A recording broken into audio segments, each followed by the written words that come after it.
Hi, അപ്പോൾ ഞാൻ നിങ്ങളിന്ന് പരിചയപ്പെടുന്നത് നമ്മുടെ കണ്ണൂരിലെ ഒരു അടിപൊളി വാട്ടർഫോൾസാണ്. ഈ വാട്ടർഫോൾസിന് പ്രത്യേകത എന്താണെന്ന് ഇപ്പോൾ നിങ്ങൾക്ക് തന്നെ മനസ്സിലായിട്ടുണ്ടാവും. കേരള കർണാടക ബോർഡർ സ്ഥിതി ചെയ്യുന്ന ബൗണ്ടറി ഷെയർ ചെയ്യുന്നൊരു വാട്ടർഫോൾസാണ്. ഇതാണ് നമ്മുടെ അമൃത വാട്ടർഫോൾസ്.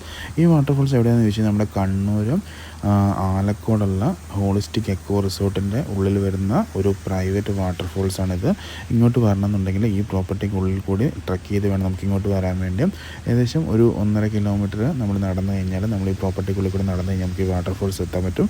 ബട്ട് അടിപൊളിയായിട്ടുള്ളൊരു കിടിലം വാട്ടർഫോൾസാണ്. നമുക്ക് വാട്ടർഫോൾസ് ഇറങ്ങാനും കുളിക്കാനൊക്കെ സൗകര്യം നമുക്കിട്ടുണ്ട്. ഇതിൻ്റെ താഴെയാണെങ്കിൽ നമുക്ക് കുളിക്കാനുള്ള ചെറിയ ചെറിയ വാട്ടർഫോൾസ് വേറെ നമുക്ക് അവൈലബിൾ ആണ്. അപ്പം നമ്മൾ ഇന്ന് പരിചയപ്പെടുന്നത് കേരള കർണാടക സ്റ്റേറ്റിൻ്റെ ബൗണ്ടറി ഷെയർ ചെയ്യുന്ന അമൃത വാട്ടർഫോൾസിനെ പറ്റിയാണ്. അപ്പം ഈ വാട്ടർഫോൾസിനെ പറ്റി എല്ലാവർക്കും ഇപ്പം കേട്ടിട്ടുണ്ടാവും. നമ്മുടെ ആലക്കോട് ആണ് ഈ പൈതൽമലയിലാണ് ശരിക്കും പറഞ്ഞാൽ ഈ കറക്റ്റ് ലൊക്കേഷൻ വരുന്നത്. അപ്പം കണ്ണൂരിലൊരു one of the famous resort തന്നെയാണ് ഇപ്പം ഹോളിസ്റ്റിക് എക്കോ റിസോർട്ട്. ഒരു ഡീപ്പ് ഫോറസ്റ്റിനുള്ളിൽ സ്ഥിതി ചെയ്യുന്ന റിസോർട്ട് തന്നെയാണ്. അപ്പം ആ ഡീപ്പ് ഫോറസ്റ്റിനുള്ളിലുള്ള ഒരു വൺ ഓഫ് ദ മെയിൻ അട്രാക്ഷനാണ് ഈ natural waterfalls.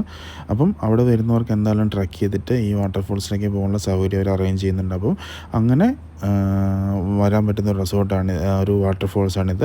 Amrita waterfalls Kerala Karnataka boundary സ്ഥിതി ചെയ്യുന്നത്. ഇതൊരു ഫോറസ്റ്റിൻ്റെ ഉള്ളിലുള്ളൊരു പ്രോപ്പർട്ടിയാണ്. അപ്പം അതുകൊണ്ട് തന്നെ ഇവിടെ വരുന്ന നമുക്ക് റെസ്ട്രിക്ഷൻ കാര്യങ്ങളൊക്കെ തന്നെയുണ്ട്. ഇതിൻ്റെ താഴെ നമുക്ക് ഫെൻസിങ് കാര്യങ്ങളൊക്കെ നമുക്ക് കാണാൻ പറ്റും. ആനിമൽസൊക്കെ ഇറങ്ങുന്ന ഒരു സ്ഥലം തന്നെയാണിത്. അപ്പോൾ അതുകൊണ്ട് തന്നെ ഇവിടെ വരുന്നവർ ശ്രദ്ധിക്കേണ്ട കാര്യങ്ങളൊക്കെ ഉണ്ട്. എന്നാലും നമ്മൾ ഈ പ്രോപ്പർട്ടിയിൽ വരുന്ന ആൾക്കാർക്ക് അവരുടെ ഗൈഡൻസിൽ അവർ നമുക്കിവിടെ പോകാനുള്ള ഓപ്ഷനൊക്കെ അറേഞ്ച് ചെയ്ത് തരുന്നതാണ്. അപ്പം നമ്മളോട് ഗൈഡും കാര്യങ്ങളൊക്കെ ഉണ്ടാകും. നമുക്ക് അവരുടെ കൂടെ ഈ വാട്ടർഫോൾസ് ട്രെക്കിങ്ങിന് പോയിട്ട് കുളിച്ചിട്ട് വരാൻ പറ്റുന്നതാണ്. അപ്പം എന്തായാലും കണ്ണൂർ നല്ലൊരു സ്റ്റേയും ഒരു ഫോറസ്റ്റ് സ്റ്റേ ഒക്കെ നോക്കുന്ന ആൾക്കാർക്ക് എന്തായാലും മസ്റ്റായിട്ട് ചൂസ് ചെയ്യാൻ പറ്റുന്നൊരു ഓപ്ഷൻ തന്നെയാണിത്. ഇത് ആൾക്കാരുടെ സമയത്ത് ഇവർ ഗ്രിൽസൊക്കെ ക്ലോസ് ചെയ്യും. അതുകൊണ്ട് ഇങ്ങോട്ട് ആർക്കും ഇറങ്ങി വരാൻ പറ്റില്ല. ഇതിൻ്റെ അപ്പുറ സൈഡ് ഫുൾ കർണാടകമാണ്. ഇപ്പം നമ്മൾ കേരളത്തിലാണുള്ളത്. അപ്പോൾ കർണാടക വഴി ഇറങ്ങി വരാൻ ഓപ്ഷൻ വഴികൾ നമുക്ക് അവൈലബിൾ അല്ല. അപ്പം നമ്മൾ ഇങ്ങോട്ട് പോകുന്നുണ്ടെങ്കിൽ ഇവരുടെ പെർമിഷൻ വേണം. ഇവരല്ലെങ്കിൽ അത് ഈ വാട്ടർഫോൾസിനുള്ള വഴിയൊക്കെ അവർ അടച്ചിടും. അപ്പം നമ്മളിവിടെ പെർമിഷൻ എടുത്തിട്ട് ഇവിടെ പെർമിഷൻ എടുത്താൽ മാത്രമേ നമുക്ക് ഈ വാട്ടർഫോൾസിലേക്ക് പോകാൻ പറ്റുള്ളൂ. അപ്പം എന്തായാലും ഈ പ്രോപ്പർട്ടിയിൽ വരുന്നവർ ഈ വാട്ടർഫോൾസിൽ പോകാനും കുളിക്കാനൊക്കെ എന്തായാലും ട്രൈ ചെയ്യുക. അത്രയ്ക്ക് ക്ലിയർ ആയിട്ടുള്ള ഒരു സൂപ്പർ അടിപൊളി വാട്ടർഫോൾസ് തന്നെയാണ്. മഴക്കാലത്ത് ഇവിടെയൊക്കെ വെള്ളം നിറഞ്ഞൊഴുകുന്ന ഒരു സ്ഥലമാണ്. നമ്മൾ കുറച്ച് മഴ കുറഞ്ഞപ്പോഴാണ് പോയത്. അതുകൊണ്ട് വെള്ളം കുറവ് അല്ലെങ്കിൽ അടിപൊളിയായിട്ട് വെള്ളമുള്ള ഒരു സ്ഥലമാണ്. പിന്നെ പോകുന്നവർ എന്തായാലും സൂക്ഷിക്കണം. നമ്മൾ പാറയൊക്കെ നല്ല വഴുക്കലും തെന്നലും കാര്യങ്ങളൊക്കെ ഉണ്ട്. അപ്പോൾ എന്തായാലും സൂക്ഷിക്കണം. പിന്നെ ഇങ്ങോട്ട് ഇറങ്ങിപ്പോകുന്ന വഴികളും കുറച്ച് നമ്മൾ സൂക്ഷിച്ച് ഇറങ്ങിപ്പോകേണ്ട വഴികളാണ്. അധികം വയസ്സായവർക്കൊന്നും അങ്ങനെ അത് ശ്രദ്ധിക്കേണ്ട. കുറച്ച് സ്റ്റെപ്പ് കാര്യങ്ങളൊക്കെ ഉണ്ട്. മുട്ടുവേദന കാര്യങ്ങളൊക്കെ ഉള്ളവർക്കൊന്നും ഇറങ്ങി തിരിച്ച് കയറിപ്പോകാൻ ബുദ്ധിമുട്ടായിരിക്കും.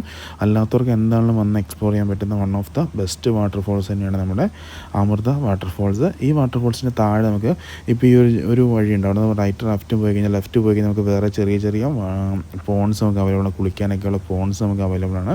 അപ്പം അതിൻ്റെ പ്രത്യേകത എന്ന് വെച്ചാൽ അവിടെ ഫെൻസിങ് ഒക്കെ വെച്ചിട്ടുണ്ട്. എന്നാലും നമുക്ക് അതിൻ്റെ കൂടെ പോയിട്ട് കുളിക്കാൻ പറ്റും. പക്ഷേ എന്താണ് നമ്മൾ ശ്രദ്ധിക്കണം, ആനയും കാര്യങ്ങളൊക്കെ ഇറങ്ങി വരാൻ ചാൻസ് ഉള്ള സ്ഥലമായതുകൊണ്ട് നമ്മൾ എന്തായാലും ശ്രദ്ധിച്ച് മാത്രമേ പോകാൻ പാടുള്ളൂ. അപ്പം ഇങ്ങോട്ട് പറഞ്ഞ ലൊക്കേഷൻ എന്ന് പറഞ്ഞാൽ കണ്ണൂരിൽ നിന്ന് നമ്മൾ കണ്ണൂർ ആലക്കോട് പൈതൽമല അവിടെ ഹോളിസ്റ്റിക് എക്കോ റിസോർട്ടിൻ്റെ ഉള്ളിലാണ് നമുക്ക് ഈ ഓപ്ഷൻ ഉള്ളത്. ഇവിടെ ഈ റിസോർട്ടിൻ്റെ ഒരു പ്രത്യേകത വെച്ചാൽ ഇവിടെ നമുക്ക് പെർ ഡേ ഓപ്ഷൻ ഒക്കെ അവൈലബിൾ ആണ്. എന്ന് വെച്ചാൽ ഡേ ടൈം മാത്രം നമുക്ക് ഇവിടെ വന്ന് എക്സ്പ്ലോർ ചെയ്യാൻ പറ്റുന്ന ഒരു ഓപ്ഷനൊക്കെ അവൈലബിൾ ആണ്. ഇവിടെ തന്നെ റെസ്റ്റോറൻറ്റും കാര്യങ്ങളൊക്കെ തന്നെ ഉണ്ട്. അപ്പോൾ നമുക്ക് രാവിലെ വരുവാണെങ്കിൽ ഈ റിസോർട്ട് എക്സ്പ്ലോർ ചെയ്യാം.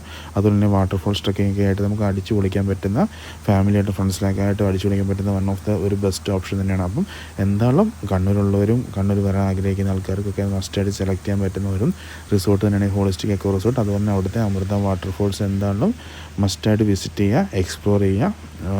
ഫാമിലിയായിട്ട് ഫ്രണ്ട്സായിട്ട് തന്നെ വന്ന് അടിച്ചു പൊളിക്കാൻ പറ്റുന്ന ഒരു ബെസ്റ്റ് വാട്ടർഫോൾസാണ്. അപ്പം ഏകദേശം കണ്ണൂരിൽ നിന്നൊരു 10-60 കിലോമീറ്റർ ഉള്ളിലാണ് ഈ ഒരു പ്ലേസ് വരുന്നത്. അപ്പം എന്തായാലും എല്ലാവരും വരിക, എക്സ്പ്ലോർ ചെയ്യാം. അമൃത വാട്ടർഫോൾസ് ഹോളിസ്റ്റിക് എക്കോ റിസോർട്ടിൻ്റെ ഉള്ളിൽ സ്ഥിതി ചെയ്യുന്നു. കുളിക്കണമെന്നും ട്രക്ക് ചെയ്യാനൊക്കെ ചെയ്യുന്ന ആൾക്കാർക്ക് എന്തായാലും വന്ന് എക്സ്പ്ലോർ ചെയ്യാൻ പറ്റുന്ന ഒരു കിടിലൻ പ്ലേസാണിത്.